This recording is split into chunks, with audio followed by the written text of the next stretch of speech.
What's up YouTube? Welcome back to another video. Now in today's video we're going to be talking about spending. So I was a big spender. I was an impulsive spender, especially through my early years, teenage years. I would spend on the latest tech and the latest fashion and keep up with the trends. But over the years I've toned that down quite a lot because I want to focus that same money on investing and saving for the future and for retirement and for things that I really need, rather than to just buy something spur of the moment, last minute, and be impulsive about it. So in today's video I've compiled a list of 7 things that I used to spend my money on and I don't anymore, or I've toned it down quite substantially because I would rather use that money to save or invest, and I feel like people should really understand these concepts and possibly apply that to your life and your spending and see if it helps. Now the very first item on the list is books. Now we live in a country in the UK where we are surrounded by libraries. There are thousands of libraries, whether it be an academic library, so via a school or a college, or a public library. And in these libraries, in these thousands of libraries, there are thousands and thousands of books, fiction and non-fiction. So I don't see the point in anyone buying a book. Now you can buy a book if it is a sort of limited edition or it's a signed copy. However, most books are now in libraries which you can borrow and then just return. And what that does is it saves you a few things. First of all, it saves you money buying a book because you can just borrow a book and then return it once you're done with it. And usually libraries are very generous with the period that you can borrow the book, and if you don't finish it you can always just go and renew it. Secondly, the space that it's going to save you. If I kept every book that I had read in my house, I would have no space for myself. So the fact that I can take a book out, read it, and then just return it after I'm done with it just saves me space and keeps it clutter free. Now the last concept, and this is a very important one, is about the knowledge. Now books are just a medium of exchange, meaning that they retain all the knowledge within them, and for you to read the book you will then take on that knowledge. That knowledge that's retained in the book, that book will eventually get old, it might rip, it might get lost. Whereas that knowledge that you've gained, that's in your head until your dying days, and no one can take that away from you. So once you've read a book, there's no point in actually retaining it because you've already gained the knowledge that you need from that book, meaning it just makes sense for you to then return that back to the library so the next person can then learn something from it. Now number 2 on the list is a brand new car. Now I talk about this a lot in all of my previous other videos. I just don't see the point in why anyone would want to buy a brand new car unless it was well within their means. If you buy a brand new car, it loses its value as soon as you drive that off the showroom. A brand new car loses most of its value via depreciation within the first year of owning it, meaning that the biggest hit that car takes in its value is in the first year. So if you go into a dealership and you buy a brand new car, the moment you drive off the lot, that's lost in value. Once you put 10 or 15 miles on it, that is then a used car, meaning it's not worth the same and you can't sell it for what you actually bought it for. So what can you do instead? Instead, buy a used car, something that's not as old, maybe 1 or 2 years old. It will probably be the exact same model and type. There might be some features that have been upgraded, but apart from a brand new registration plate for that year, there won't really be many changes because cars usually only change their design and the overall model every sort of 5 to 6 years. So if you buy a car that's 2 or 3 years older, it's probably identical to the exact model of that year. There might be little features here and there, but that does not cancel out the amount of money that you will lose via depreciation. So always buy a used car, a decent car, something that's not got too many miles on it, but buying a brand new car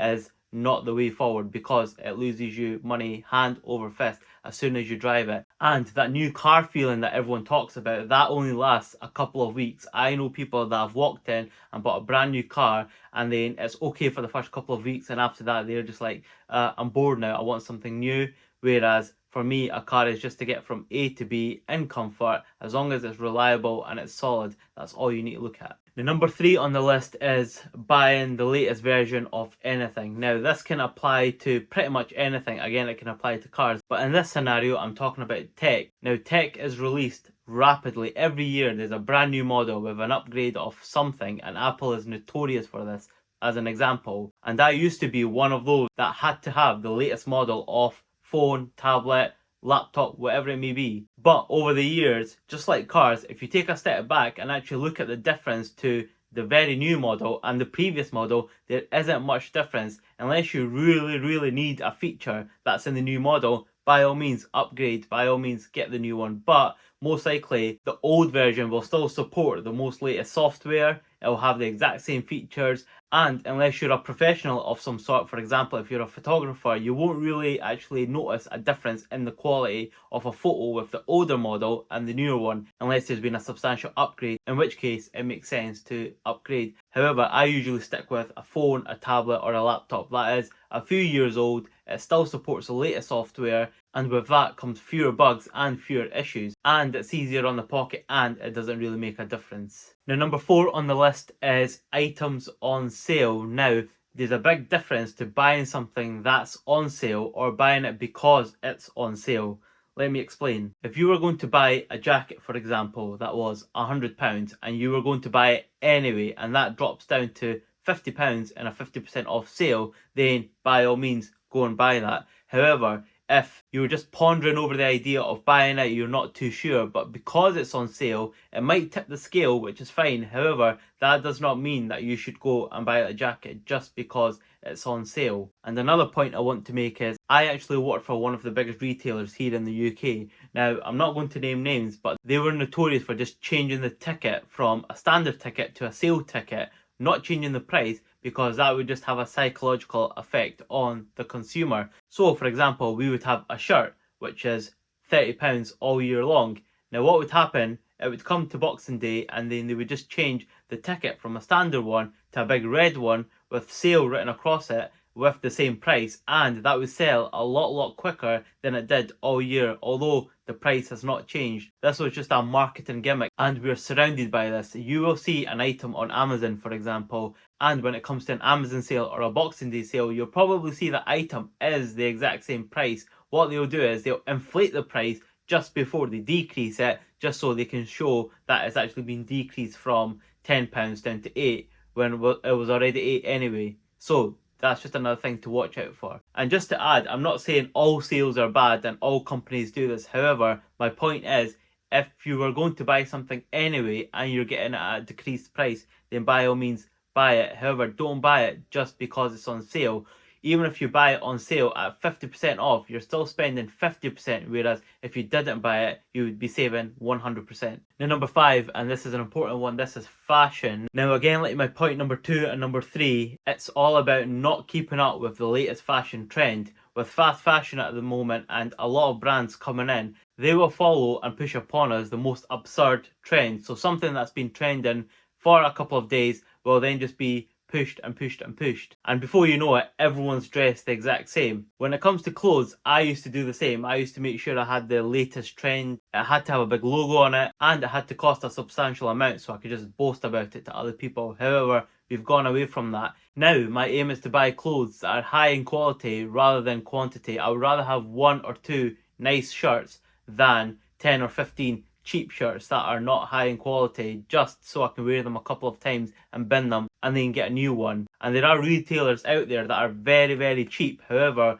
once you wash the item once, it's just not the same quality and it will go in the bin. So in the long term, it actually costs you more money and more time to replace the item over and over and over. And my last point is, I've never met anyone to this day who's been able to say to me, I don't like you because of your clothes, I don't like the way you dress. I've never met anyone that says that, and that's not something that I would say to anyone else either. People can dress whatever the way they want. Billion-dollar companies will spend millions and millions on marketing to ensure that you dress the way that they want you to dress, to wear what they want you to wear, to eat, to drink, to do what they want you to do. And it's best just to avoid that. Stay away from the trend, just wear what you want, buy high quality and save that money. And just to sum up point number 5, I'm going to use the handbag analogy that a lot of people in finance use. Would you rather have a £1,000 handbag with no money in it, or a £10 handbag with £990 to spend in it? I'm with the latter. I would rather have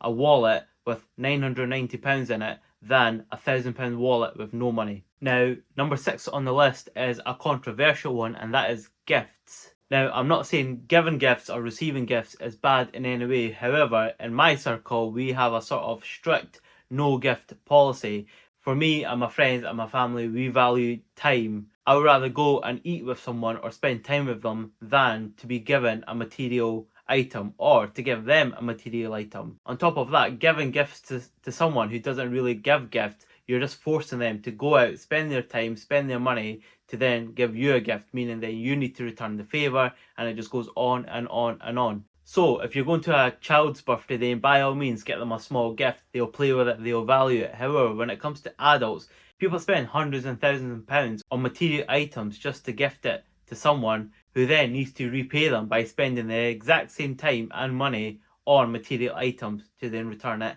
I don't really understand that concept and I'm not really for it. And you see this all the time, especially around about Christmas on social media. People will post pictures of their Christmas tree that's just surrounded with thousands and thousands of presents. And you get people in the world that don't have the ability or the means to eat. So it is a bit divided. However, for me, I would rather save that time, I would rather save that money, and I would rather spend time with friends and family because that is something me and my circle value more. And number 7, and the last one, which is a bit of a funny one, but that is groceries. Now, I'm not saying groceries are bad and you should stop spending money on groceries. However, my point is that you should make a list.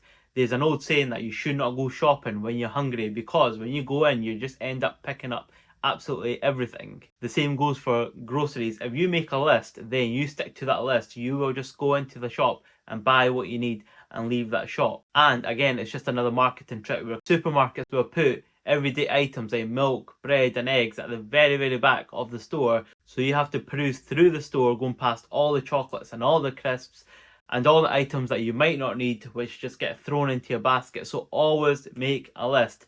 And the reason why I wanted to add this one in is because I used to be a member of Costco here in the UK, and I used to go in without a list, wanted to just pick up a few litres of juice. However, you would go in and along with your few litres of juice, you would pick up silly things. For example, a 5-gallon jug of mustard or tomato ketchup, which you would come, you store into the attic because one day you would need it, and then you would just forget about it, and then it would go out of date, and then you would just throw it in the bin. So before going shopping, make a list and only buy things that are on your list. And with that, we'll conclude the video. So that was 7 items that I used to spend a lot of money on, and now I don't, or I've toned it down completely, or I go in with an agenda just so I don't get sucked into marketing. And I hope it can help you guys. And the point is, any money that you save, it isn't just because you've saved money, it's so you can do something better with that money, so you can actually put it into a high yield savings account or invest it for the future, rather than keeping up with the Joneses, keeping up with the latest trends, because